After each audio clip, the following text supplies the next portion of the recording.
There's a text message sitting in Detective Sarah Chen's evidence locker right now that was never supposed to be sent.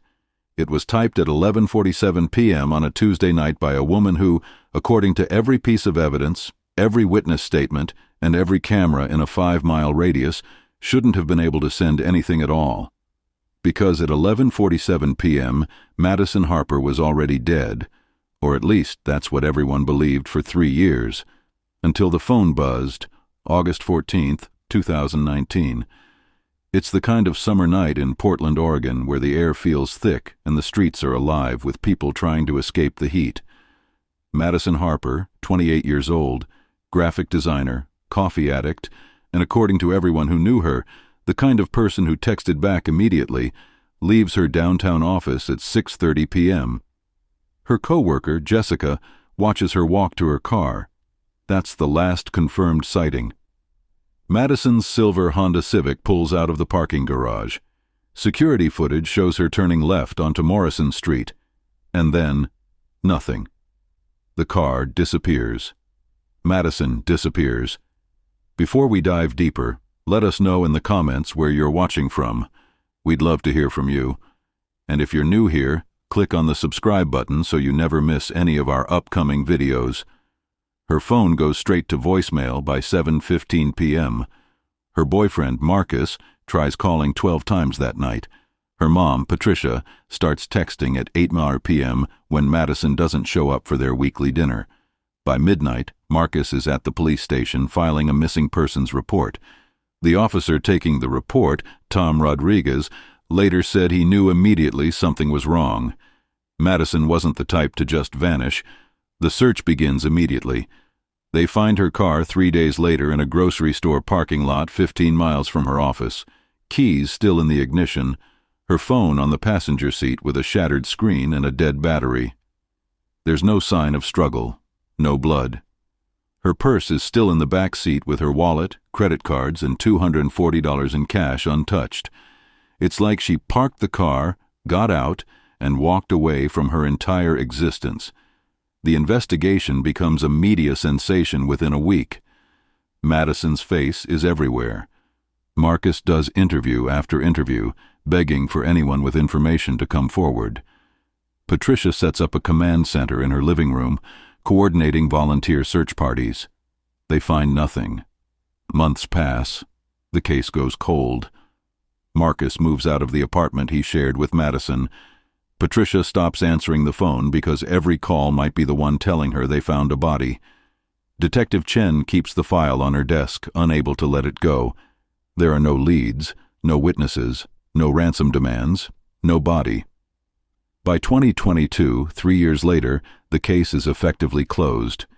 And then, on a Thursday afternoon in November, Detective Chen's phone rings. It's the forensics lab. They found something on Madison's phone that wasn't there before. A scheduled text message, set to send 3 years after it was written, just went out at 11:47 p.m. the previous night. The message is 4 words long. "I'm sorry. Trust Marcus." Detective Chen stares at her computer screen. The timestamp is impossible to argue with. It was composed on August 14th, 2019, at 9:23 p.m., nearly 3 hours after Madison was last seen. It was scheduled to send on November 10th, 2022. The recipient is a burner phone purchased with cash at a convenience store in Seattle. The text itself raises more questions than it answers. "I'm sorry. Trust Marcus." Sorry for what? Trust Marcus about what? Chen brings Marcus back in for questioning. He's different now. When she shows him the message, he looks afraid. "I need my lawyer," he says quietly. Marcus's lawyer arrives within an hour. Her name is Diane Foster. The conversation that follows is careful, calculated. Marcus admits something he's never told anyone. On the night Madison disappeared, they had a fight. A relationship-ending fight. The fight was about money. Marcus had been gambling compulsively. He'd drained their joint savings account, $47,000 gone in 6 months. Madison found out that afternoon. She confronted him at the office. The security footage didn't capture the phone call she made from her car, where she told Marcus she was done, that he needed to be out of the apartment. Marcus admits he was desperate. He admits he followed her. He saw her pull into that grocery store parking lot. He watched her sit in the car for 10 minutes, crying, and then he watched someone else approach her car.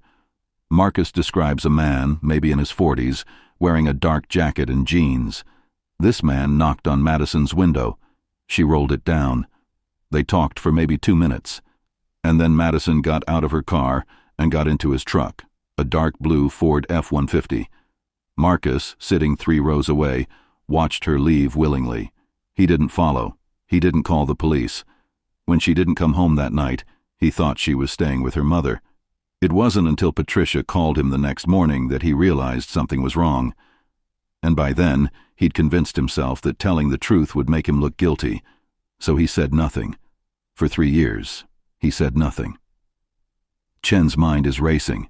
She pulls Madison's phone records. This time she's looking for a specific pattern, and she finds it. In the weeks leading up to her disappearance, there are dozens of calls to a number registered to a man named David Brennan. Chen runs David Brennan's name and finds something that makes her stomach drop. David Brennan died 2 months before Madison disappeared. Car accident on Highway 26. Which means someone else was using his phone. The investigation suddenly has a pulse again. Chen digs into David Brennan's life. He was a high school teacher. No criminal record. No red flags. His phone was in the car when he died, completely destroyed in the crash. Or at least, that's what the accident report said. But when Chen contacts the towing company, they tell her the phone was never recovered. Someone took it from the scene before the car was towed.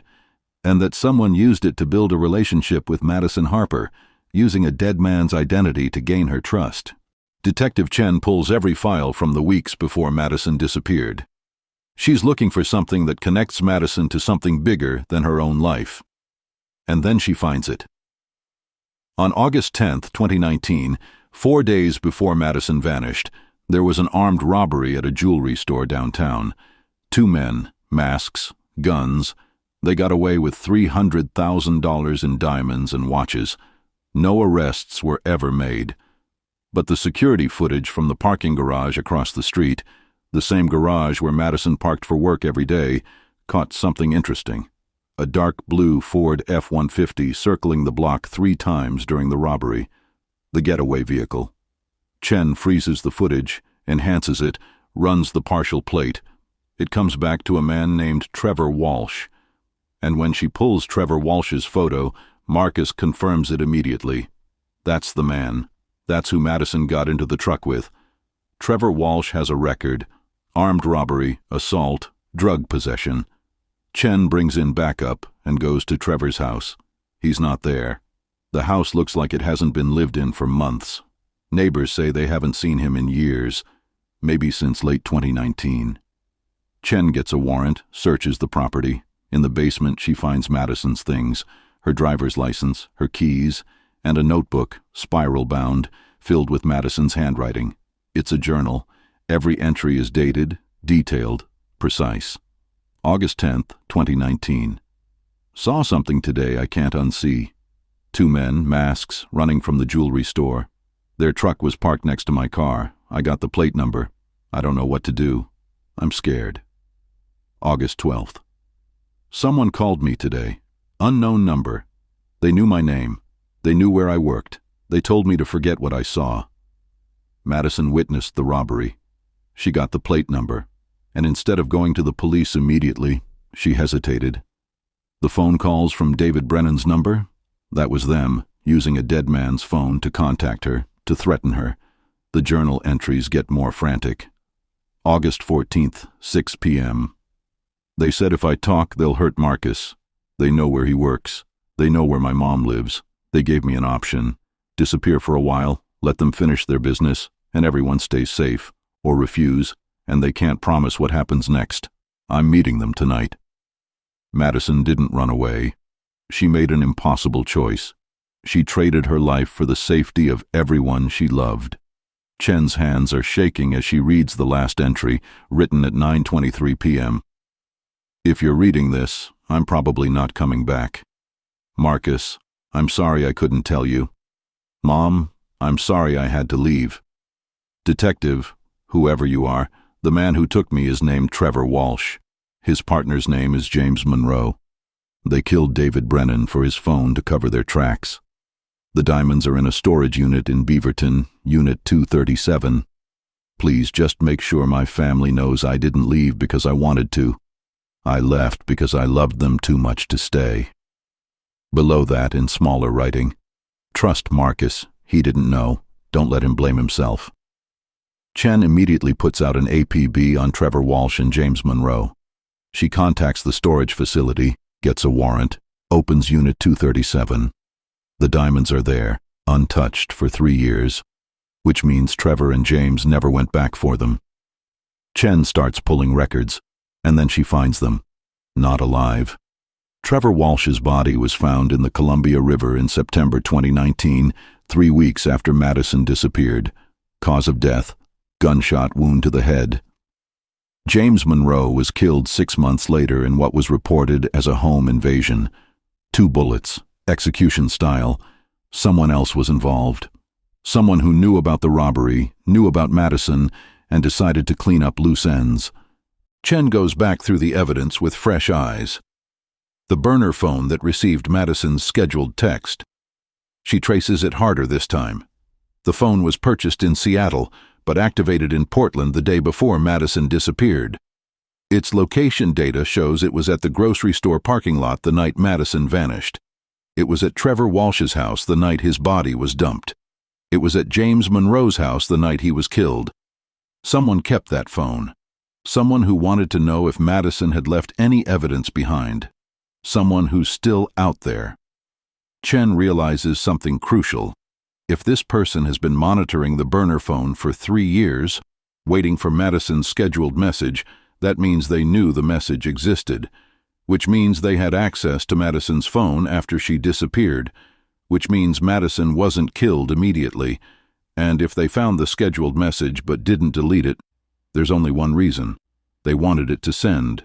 They wanted the investigation reopened. But why? Detective Chen is about to learn that the most important person in this case has been hiding in plain sight for 3 years. His name is Danny Montes, 31 years old, mechanic, and Madison Harper's best friend since high school. When Madison first disappeared, Montes was questioned like everyone else. He told police he hadn't seen her that day, hadn't talked to her in a week, was at home alone the night she vanished. His alibi was weak, but there was no evidence connecting him to the disappearance. Chen pulls his file again, and this time she sees what she missed before. Montes lied. Chen brings him in again. Before she can even start the recording, he says 5 words that change everything. I was in the truck. Montes continues, his voice shaking.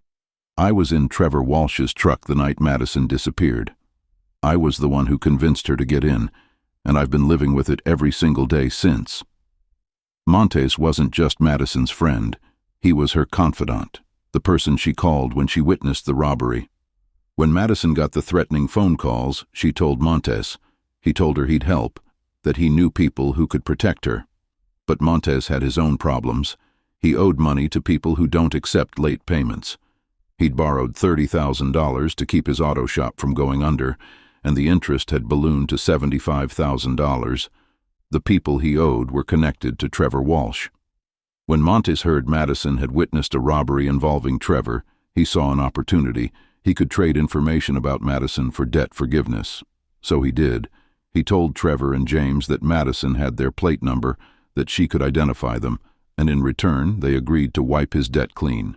On the night of August 14, 2019, Montes got a call from Trevor. They had a plan. Trevor would approach Madison in the parking lot, and if she refused, Montes would be there as backup, the person she trusted. Montes met them at the grocery store. He watched Trevor knock on Madison's window, and when she looked like she might drive away, he got out of his car and walked over. Maddie, it's okay, he told her. These guys just want to talk. I'm here. I won't let anything happen to you. And because it was Montes, because she'd known him since they were teenagers, she got out of her car and got into Trevor's truck. They drove her to a cabin in the woods. Trevor and James kept saying they just needed her to lay low for a few days. Montez sat there, silent, knowing he'd made a mistake he could never undo. But he was in too deep, so he stayed quiet. He watched them take Madison into the cabin. He watched James tie her hands. He watched her look at him, confused, betrayed, terrified. "Montez, please," she said. "What's happening?" He couldn't look at her. He walked out of the cabin. "Go home," Trevor told him. "Forget this happened." Montez went home. He didn't call the police. He didn't try to help. The next day, when Patricia called him crying, he lied. When police questioned him, he lied again. For 3 weeks, he told himself Madison would turn up, and then Trevor's body was found in the river. And then James turned up dead, and Montez realized he'd helped kidnap his best friend for nothing. But Montez says he never touched Madison's phone. He never saw her journal. He has no idea about the scheduled text message, so if he didn't set it up and Trevor and James are dead, who did? Montez tells her something that makes the room feel colder. On the night they took Madison to the cabin, there was someone else there. Not inside the cabin, but outside, watching from a car parked about 50 yards away. A black SUV with tinted windows. Trevor walked over to it once, leaned into the driver's window, had a brief conversation, and walked back looking nervous. "Who was that?" Montez asked James. James just shook his head. "Above our pay grade," he said. Chen stops him. "What live stream?" Montez looks confused, then horrified. "You don't know about the live stream?" 3 days after Madison was taken, Montez got drunk and went on Instagram Live at 2 a.m. He didn't use names, he didn't give specifics, but he talked about making a mistake, about betraying someone, about knowing where someone was, but being too scared to help. Someone recorded it. Chen pulls the video from archived footage. "I know where she is," he says to the camera, his eyes unfocused. "I could save her right now, but if I do, I'm dead." He talks about a cabin. He talks about people who don't forgive mistakes. He talks about a black SUV and someone who's way above his pay grade. And then he says something crucial. "If something happens to me, check the storage unit. Check Beaverton. She wrote it all down. She left instructions." Madison knew she might not come back, so she left a trail. The journal, the scheduled text, the storage unit information. She was building a case against her own kidnappers from inside her captivity. Chen pulls the viewer data from Instagram. 15 people watched it live, but one account stands out. It's a burner account, created 3 days before the live stream. No profile picture, no followers, no posts. It watched the entire video, and then it was deleted. Someone was monitoring Montez. Chen pulls phone records from that night. The burner Instagram account was accessed from a location in downtown Portland, and on that same night, there's cell tower activity from the burner phone that received Madison's scheduled text. Same device, same person. Chen asks Montez directly about what happened after the live stream. Montez takes a long breath. "James took me," he says quietly. "The night of the live stream, I got a call. It was James panicking. He said I'd messed up, that people heard the video, that I needed to disappear for a while.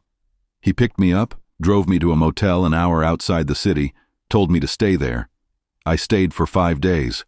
No phone, no contact. When James finally came back, he told me Trevor was dead. He told me the people they worked for were cleaning house. He said if I wanted to survive, I needed to go home, act normal, and never speak about Madison again." When word gets out that Montez was involved in Madison's disappearance, the community erupts. Marcus publicly confronts Montez outside the police station. Patricia, who always treated Montez like a son, releases a statement saying she'll never forgive him. Montez's own family splits, but the public pressure does something unexpected. It forces other people to come forward. A bartender from a dive bar in Gresham contacts Chen. He remembers Trevor Walsh and James Monroe coming in regularly in the summer of 2019, always meeting with the same person, a man in his 50s, well-dressed, out of place. Chen shows him photos. The bartender points to one immediately. "That's him," he says. The man in the photo is named Richard Hale, and he's not a criminal. He's a deputy district attorney for Multnomah County. Detective Chen sits in her car outside Richard Hale's office building, trying to wrap her mind around what she's just learned. A deputy DA is potentially the person behind Madison Harper's kidnapping, behind Trevor Walsh and James Monroe's murders, behind 3 years of cover-ups. She brings in the FBI, Agent Lisa Park, who's been investigating the theft ring. When Chen shows her the evidence connecting Hale, Park's face goes pale. "We've been looking at him for 6 months," she says, "but we had no idea he was this deep." The FBI builds a case quietly. They trace Hale's financial records back years and find a pattern. Hale has been supplementing his government salary with income from criminal enterprises for at least a decade.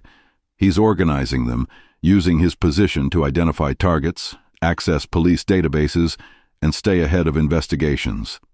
The jewelry store robbery that Madison witnessed was one of dozens he'd orchestrated. When Madison became a liability, Hale decided she needed to disappear. When Trevor and James became liabilities, Hale had them killed. Montes agrees to cooperate fully. He's facing charges for his role in Madison's kidnapping, but if he testifies, the prosecution will recommend a reduced sentence. Over 2 days, he tells them everything. He describes Hale's voice, telling Trevor to handle the problem permanently, when it became clear Madison had written everything down. Montes draws maps of the cabin locations. He provides phone numbers, dates, times. He becomes the prosecution's star witness. In February 2023, the FBI arrests Richard Hale at his home. He doesn't resist.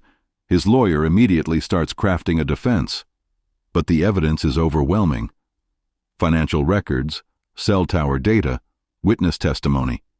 The case goes to trial in September 2023. It's a media sensation.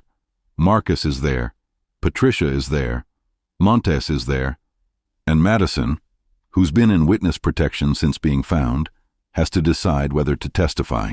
She's been living under a new name for nearly 2 years. After James Monroe let her go with fake ID and cash, she survived as Michelle Porter, working under the table, staying off the grid.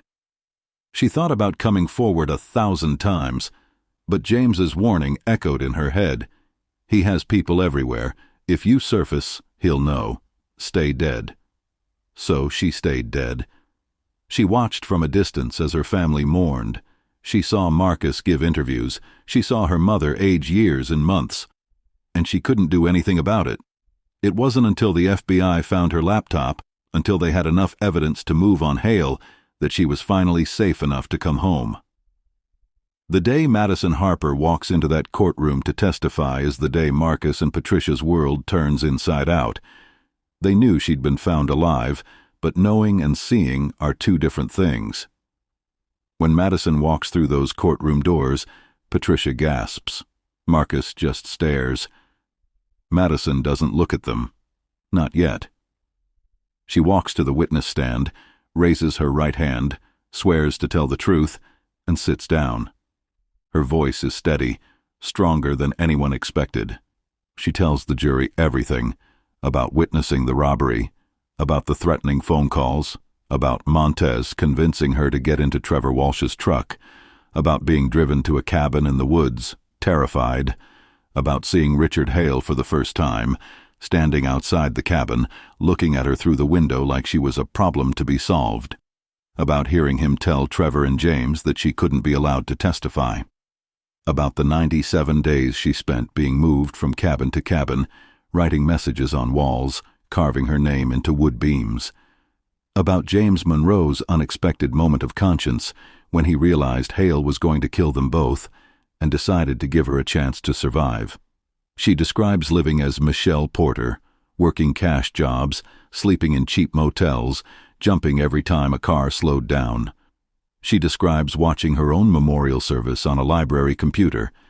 She describes the moment she decided to document everything, even if it meant risking her life. "I wasn't going to let him win," she says, looking directly at Hale. "I wasn't going to let him erase me." The jury is captivated. The defense tries to discredit her. They suggest she's traumatized, that her memory is unreliable. But Madison doesn't flinch. She recites dates, times, conversations word for word. And when the defense attorney asks why she didn't come forward sooner, Madison's composure finally cracks. Tears stream down her face as she says, "Because I thought I was protecting them. I was doing the best I could with what I knew." The jury sees the truth. Marcus is crying in the gallery. Patricia has her face in her hands. Montes testifies next. He corroborates everything Madison said. He identifies Hale as the man in the black SUV.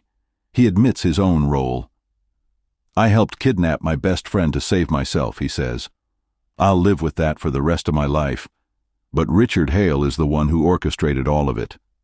The evidence backs him up.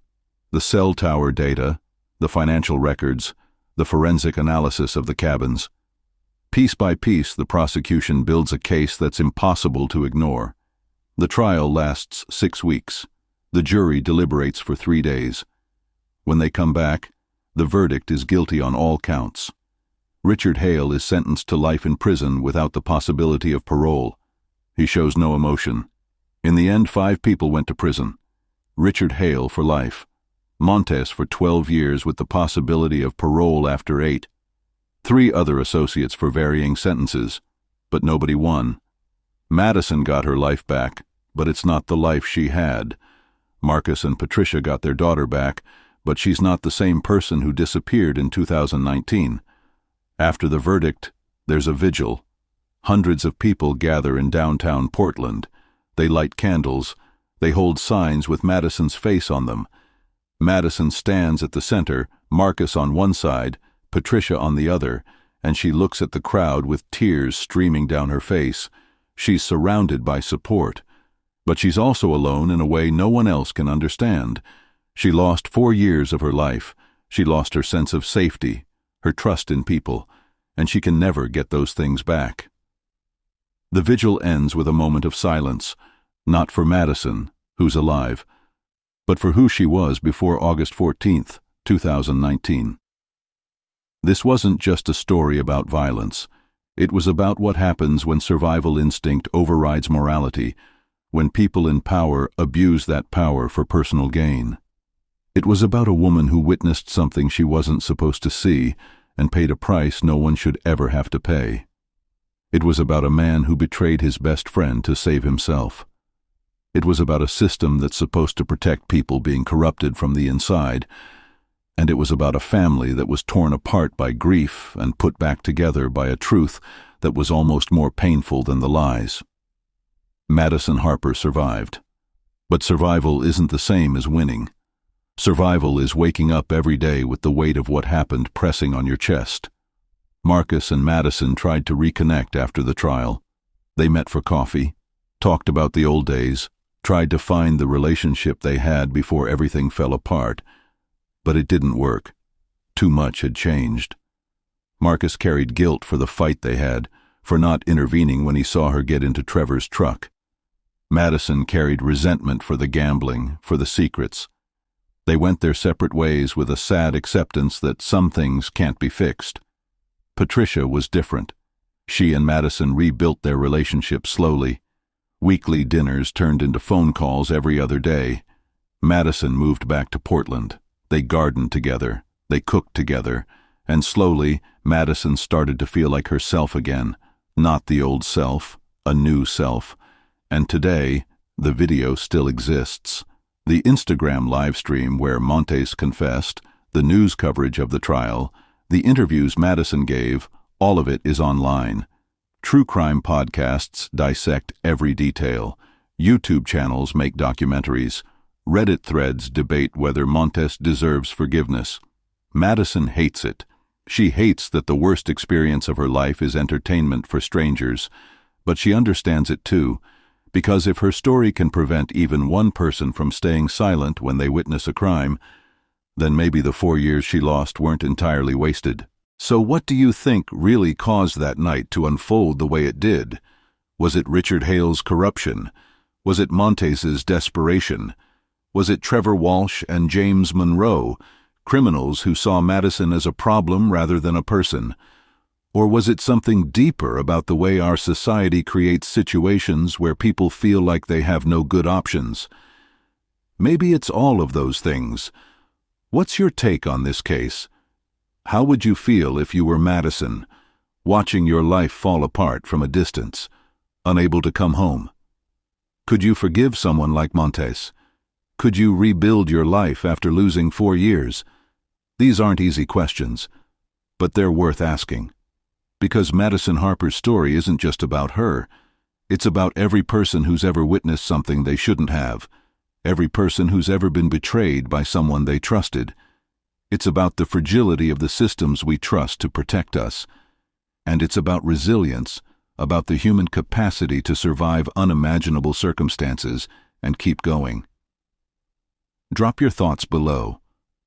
I read every comment. Tell me what you think about Madison's decision to stay hidden. Tell me whether you think Montez deserves a second chance. And if you found this story as intense and thought-provoking as I did, wait until you hear what we're covering next. Hit that subscribe button so you never miss our upcoming videos, because the truth is always more complicated than the headlines. Thanks for watching, and remember, somewhere out there, someone is living through their own impossible situation. Maybe that perspective, that empathy, is the real lesson here. Stay safe out there.